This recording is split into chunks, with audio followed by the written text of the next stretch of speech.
Oxidizing properties of ozone.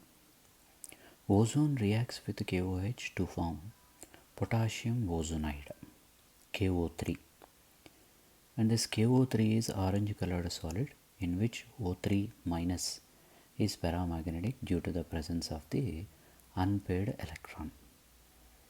So I'll show now the reaction, how ozone reacts with KOH to form potassium ozonide.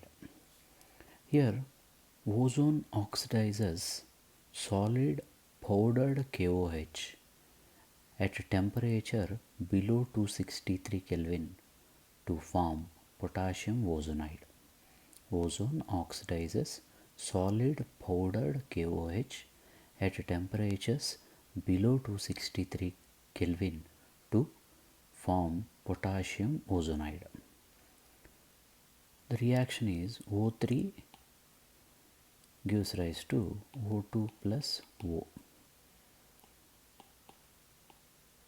Here nascent oxygen oxidizes KOH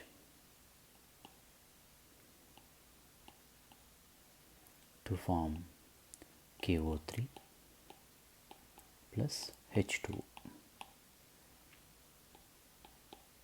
If we balance the equation, we get 5O 2KO3.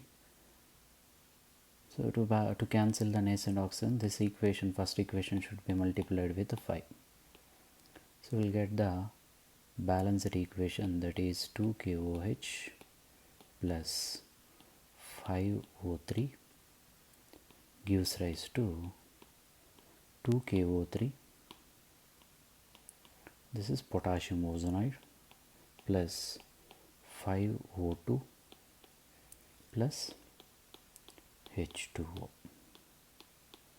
So like this, ozone oxidizes solid powdered KOH at temperatures below 263 Kelvin to form potassium ozonide, and this potassium ozonide KO3 is orange colored solid in which O3 minus is paramagnetic due to the presence of the unpaired electron.